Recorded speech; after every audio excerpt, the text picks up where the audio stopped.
to the presentation. So sorry if you couldn't hear me, I'll start over. Hi everyone, my name is Ben. I'm a client strategist here at Argentum Consultants. Very pleased to be with you today for an exciting webinar titled European Consortia, Why Join, How to Join, and What Can Argentum Do for You? So we'll jump straight into our webinar agenda. I'll say in advance the webinar will be about half an hour. Then I will stay on for a couple of minutes for a Q&A if you might be interested to ask a question. And to get started, let's look at our agenda for today. So first we'll just have a quick look into what are consortia. Then we'll discuss briefly Argentum and our unique multi-submission strategy. We'll move on to discuss main cross-European programs that require consortia. As you probably already know, most European programs do either encourage or require consortia. From there, we'll move on to discuss which consortia role is best suited for you, be that coordinating or participating in a consortium. And we'll also mention that the roles are not mutually exclusive. You can be, and we encourage our clients to be coordinators in certain roles, in certain calls, and participants in other projects. We'll then look into a couple of examples of consortia-based programs and how we at Argentum plan ahead for consortia consolidation and participation. And then we'll close the webinar by looking a bit more closely into Argentum's proposition and what we can offer you. And as I mentioned, I'll stay on for a couple of minutes if you'd like to address any questions my way. So thank you all, and I hope we have a very good webinar. So to start, consortia. What are consortia? So in a nutshell, consortia are collaborative R&D projects that typically have 3+ partners. Now, we do differentiate between bilateral projects that have 2 or more partners and small consortia that can have 2 to 5 partners and large consortia that will be over 5 partners. We'll look at examples of each later in the webinar. Now, each consortium of any kind will be headed by a coordinator. Now, for some applicants, for some clients, being a coordinator might be seen as an intimidating task. And we're here also to say that that is not necessarily the case. Certain projects and certain calls require certain expertise. So even small companies, SMEs, even startups can, in the right constellation with the right aid, be the coordinator of the right call. Now, when discussing consortia as a whole, so we suppose that most of you know that in the EU, consortia are an integral part of the EU's philosophy of promoting cross-European and even global partnerships.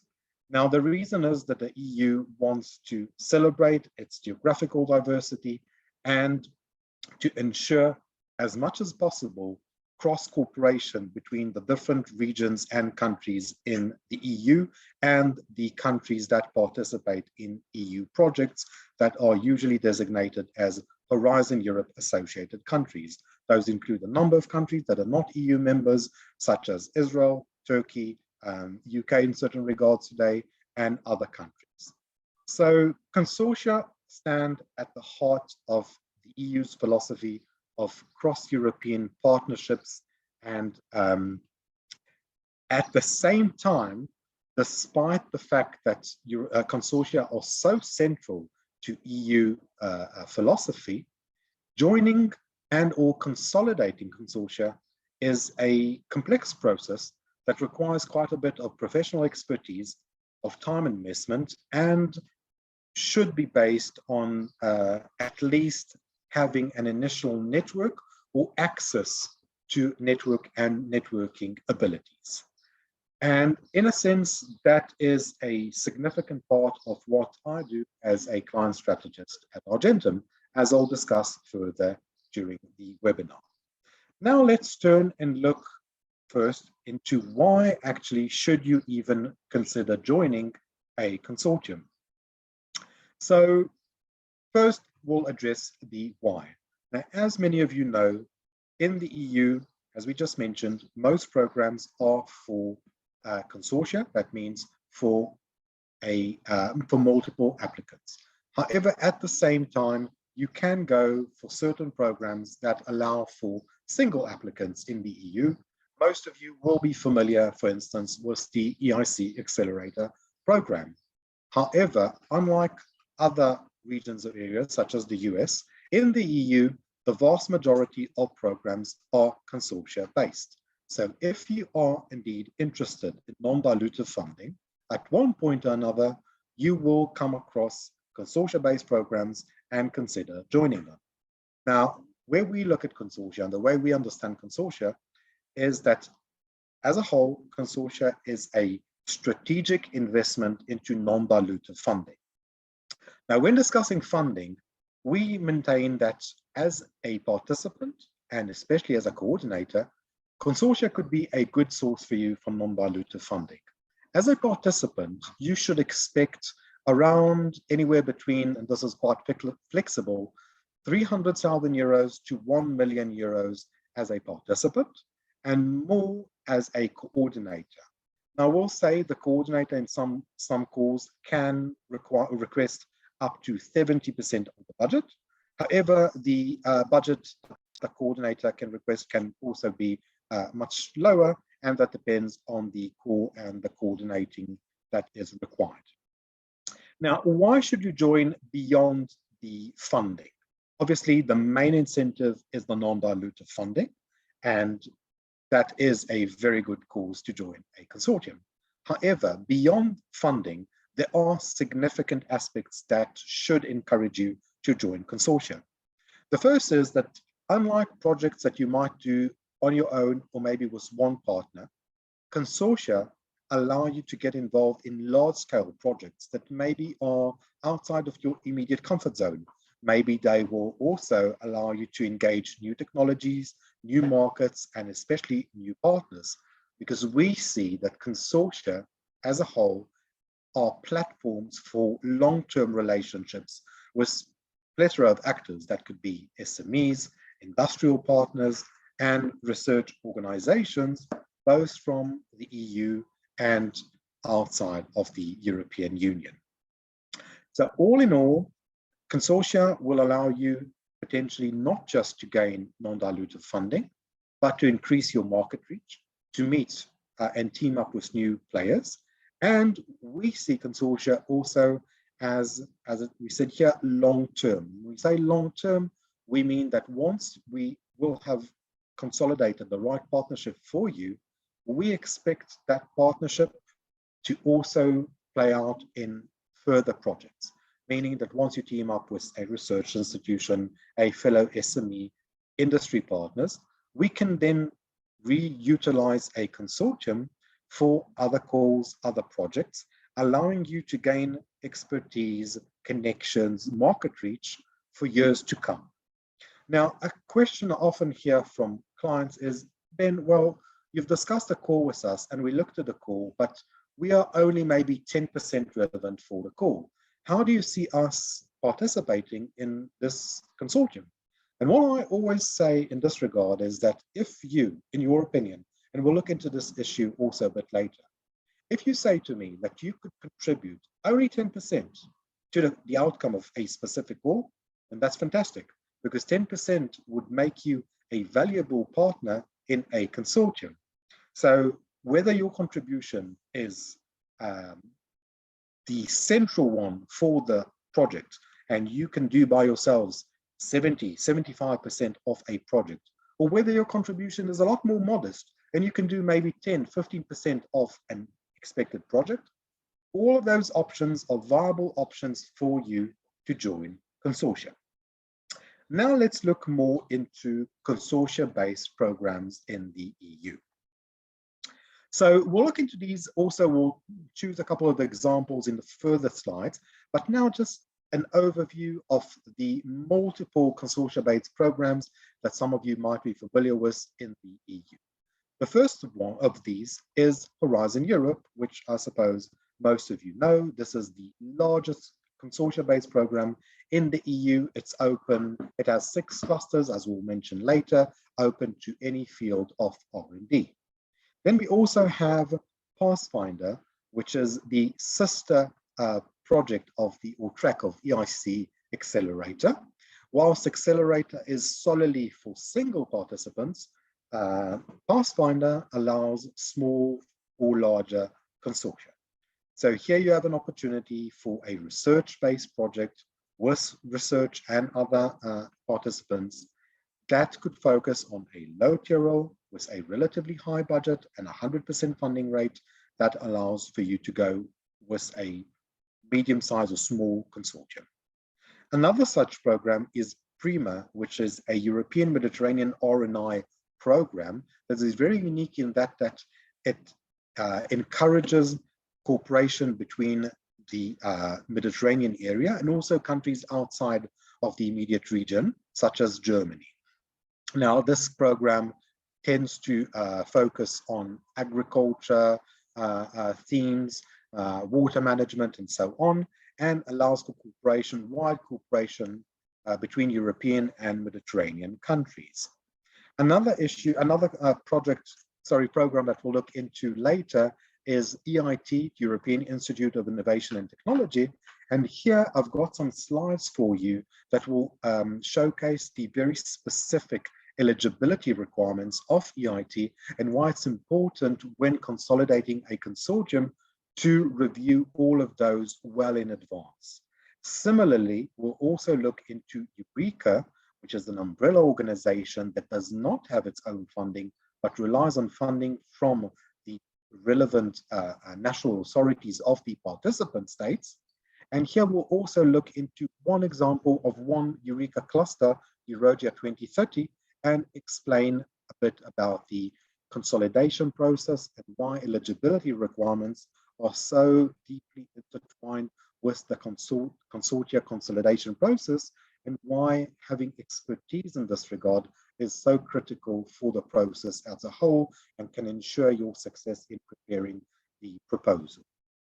So before we launch into these options and look into them a bit more, I want to take just a couple of slides for you to get to know Argentum a bit more, and especially to get to know my department, the strategy department, and what we do with regard to consortia.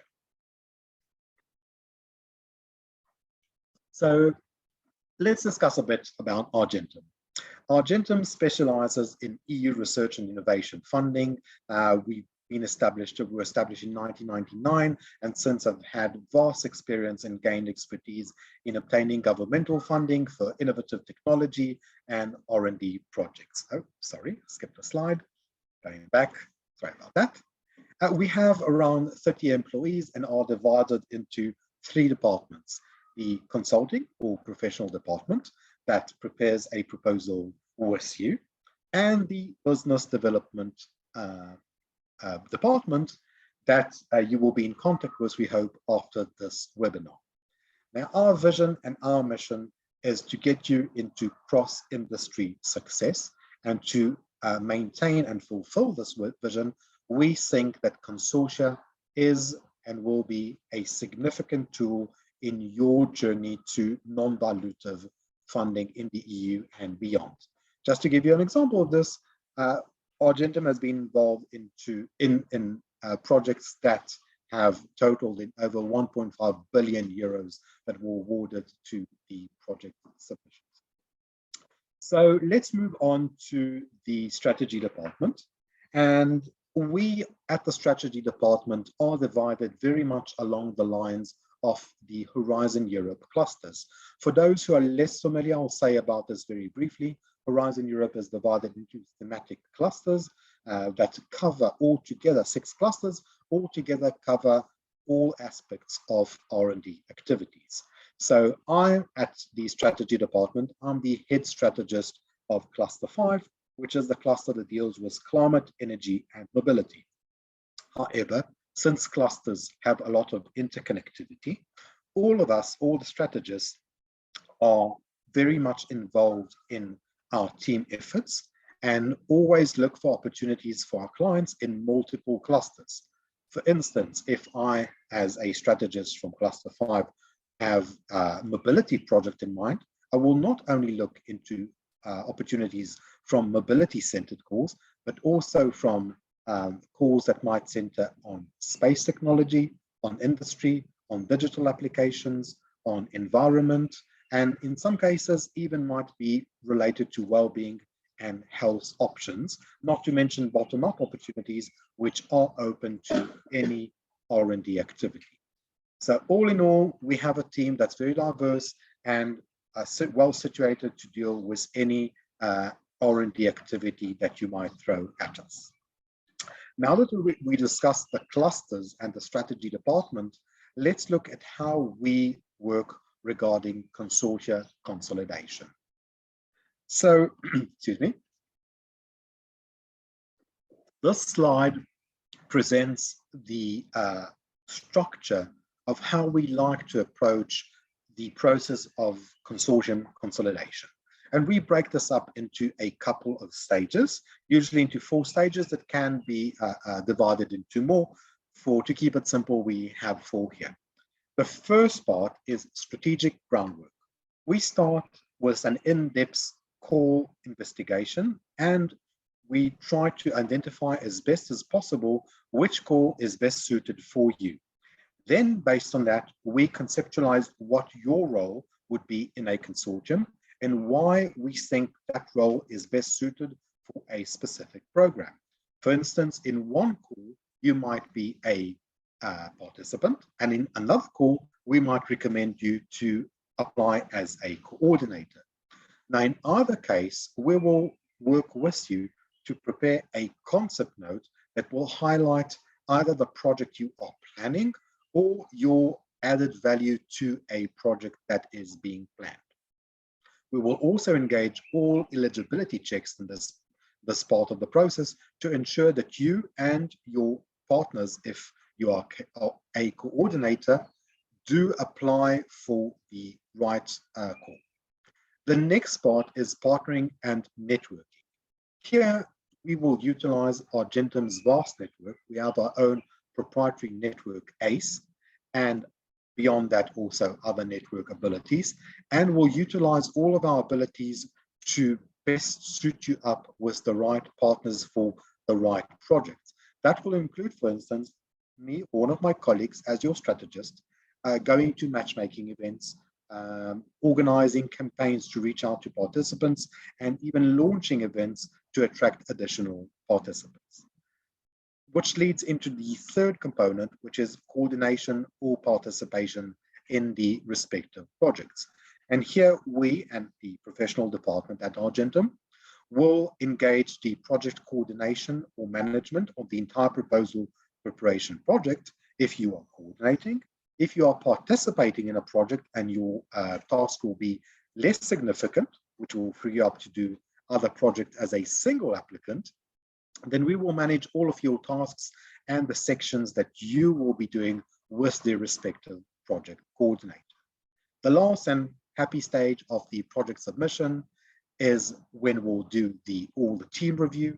We'll engage a proofreading process, proposal design, and either submit the proposal for you or engage a process with the respective coordinator to submit the proposal online.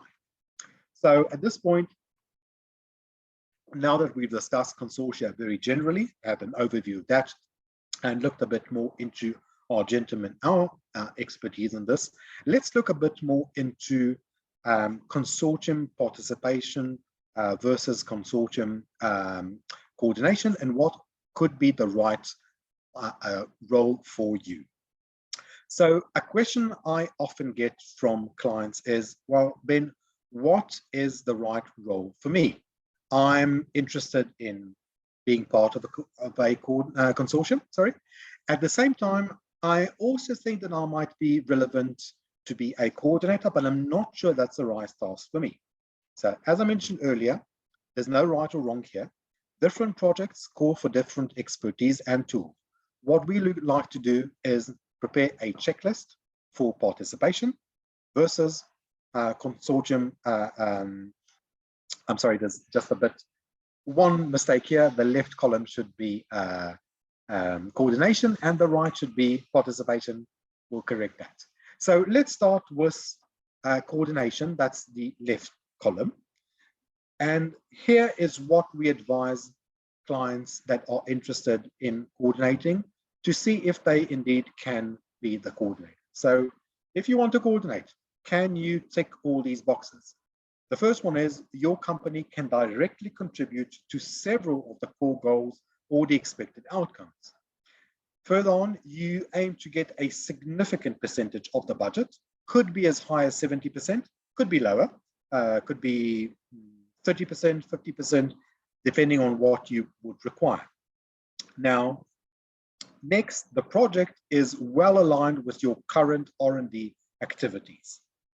The last section is that once the project is funded, you will be able to manage the actual project, which typically has the duration of 24 to 36 months.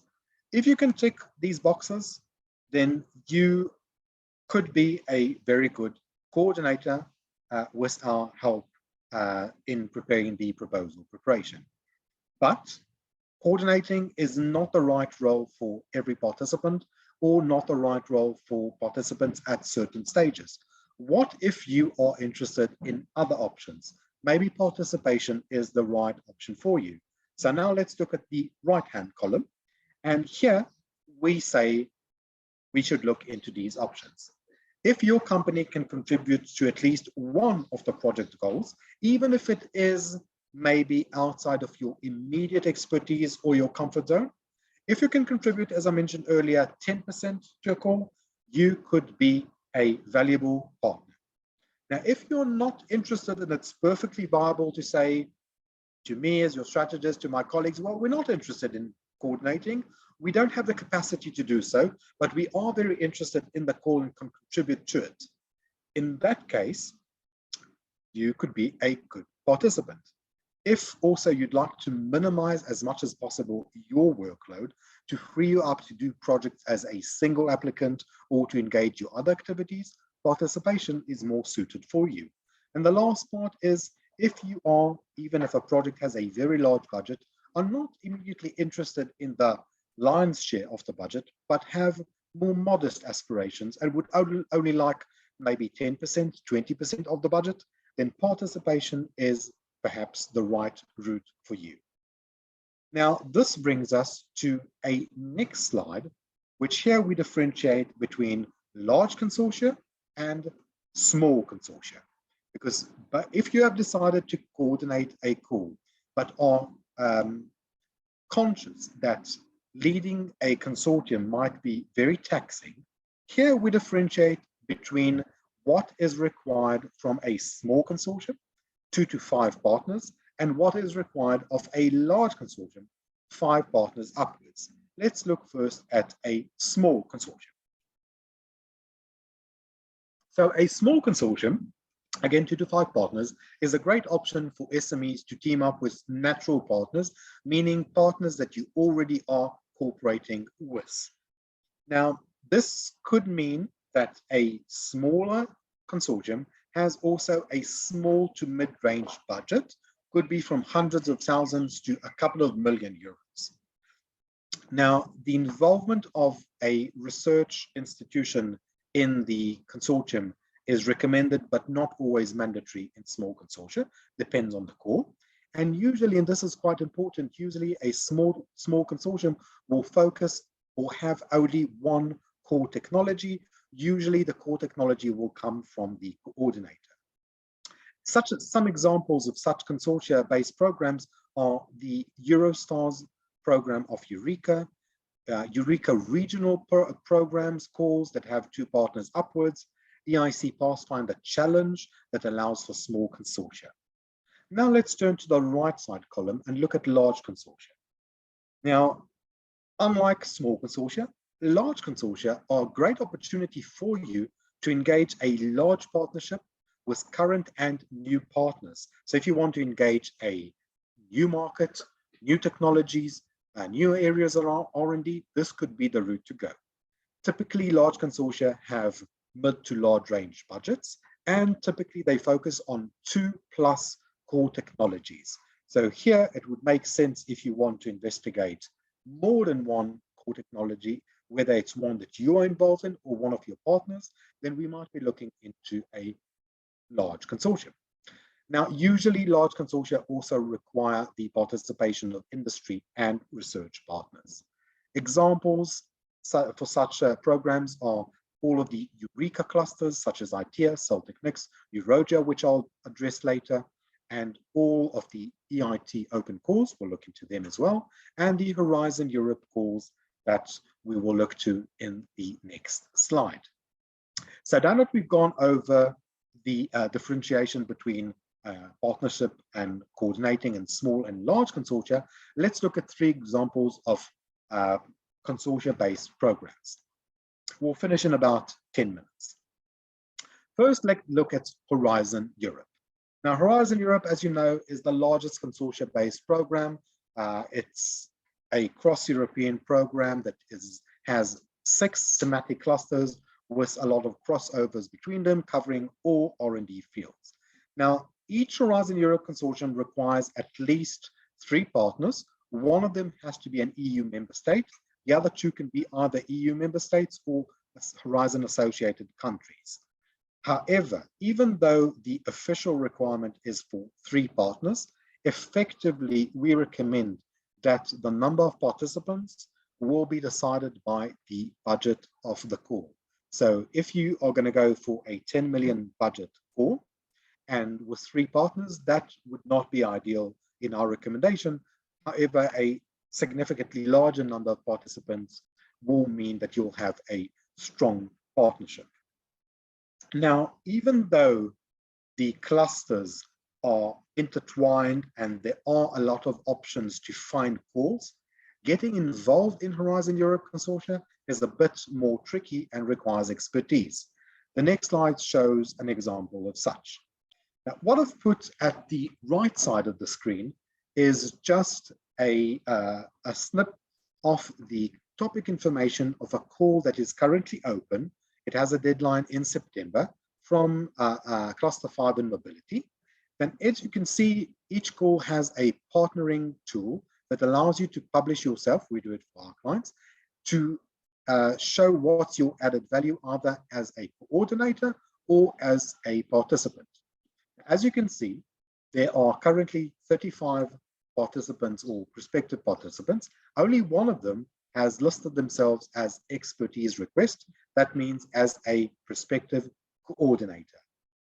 All the rest have listed themselves as prospective participants. And here we come into play because it is quite easy to publish yourself as a participant. It is a lot harder to find a relevant coordinator. What we do is plan well in advance.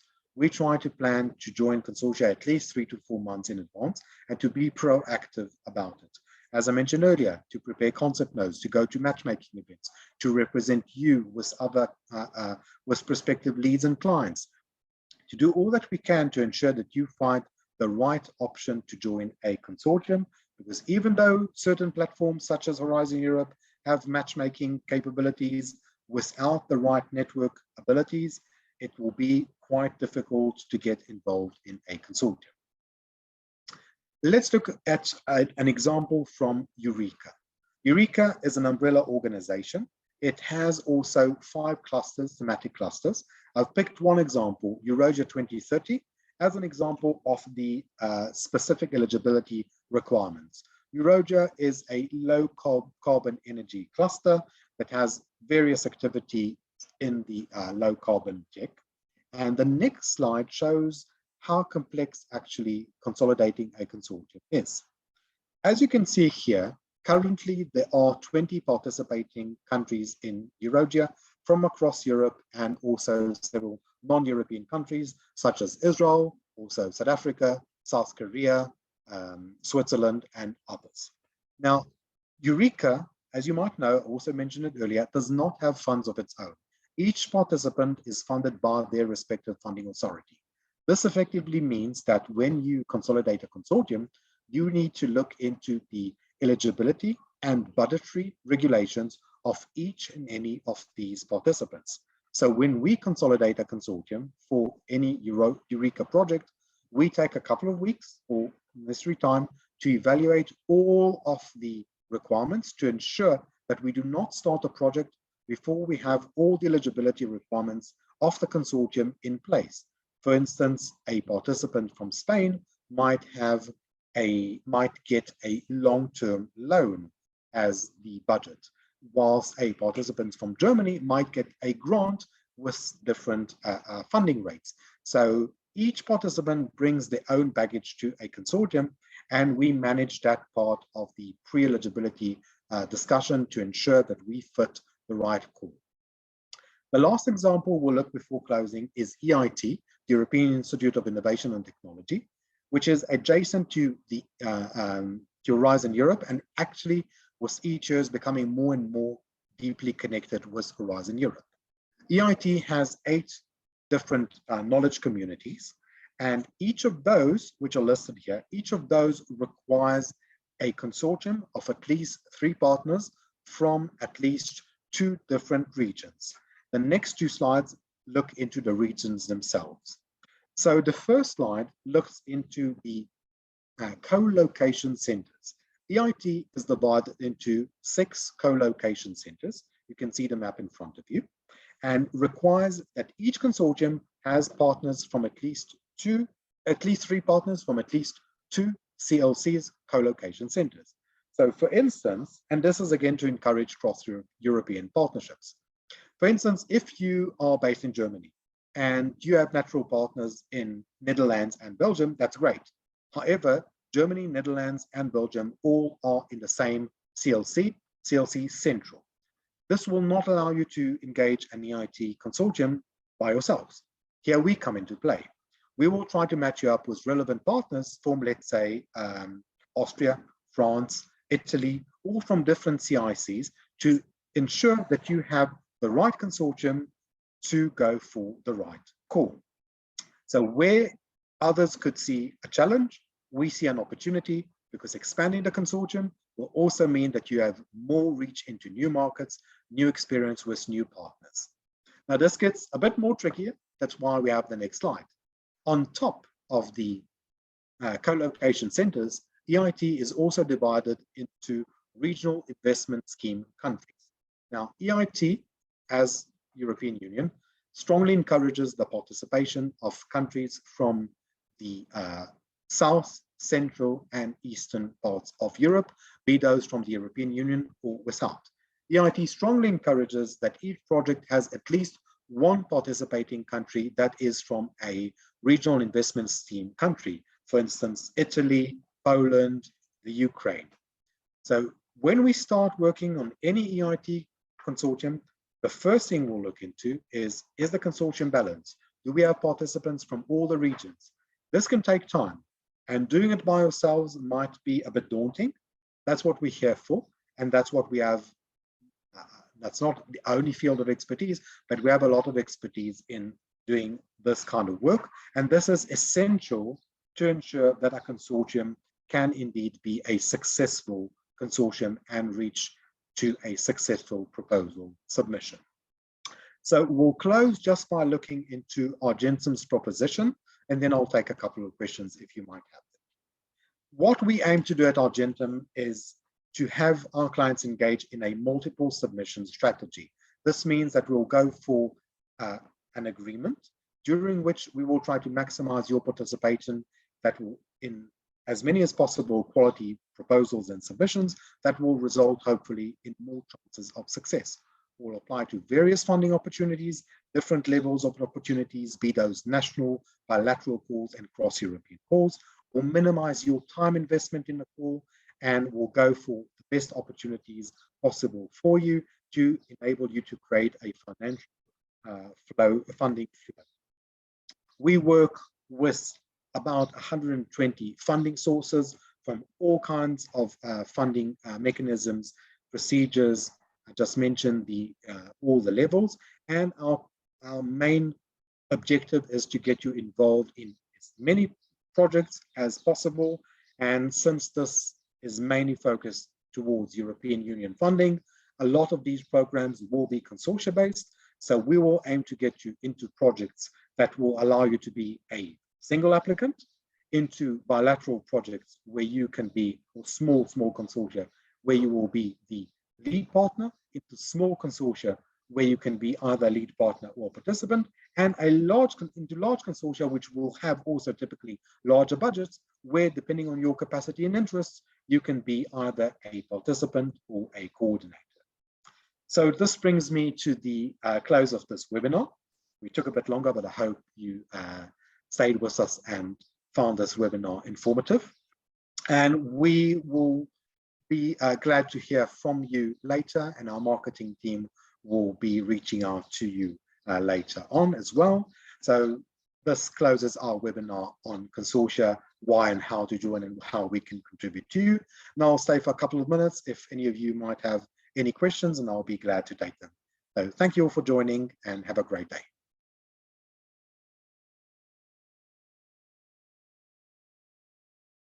So there are questions. Oh, sorry. Yeah, I'm looking at questions in the Q&A. I'll just stop the share so I can see the screen. I'm just looking at the Q&A.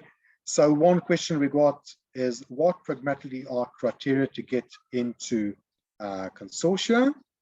I'm not sure I get the question about what you mean by pragmatically are the criteria, but I will say that generally speaking, each call has different eligibility requirements and R&D and technical requirements. One of my roles as a strategist, the first thing that I do with clients is prepare a strategic assessment that presents you with multiple options for submissions throughout our agreement. And those will look into quite a few options for you that highlights several fields of expertise that you could look into, and also different eligibility requirements.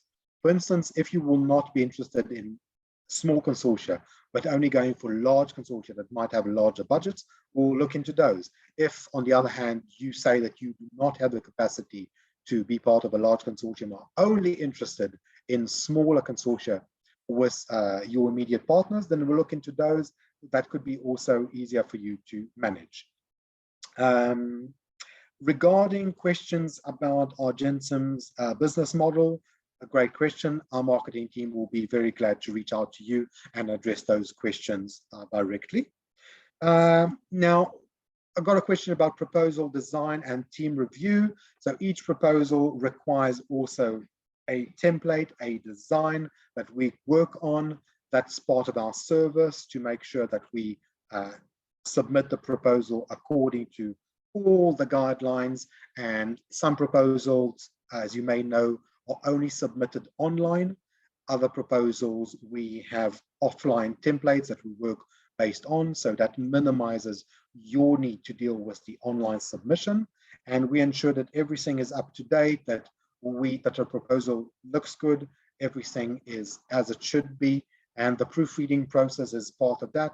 We ensure that when we submit a proposal, that it's the best quality that it can be. I'm just going to take another question because I'm conscious of the time. And okay, I think that's about everything. We answered all. So again, thanks everyone for joining. Hope you found it informative. I appreciate you attending today, and thank you and have a great day. Cheers.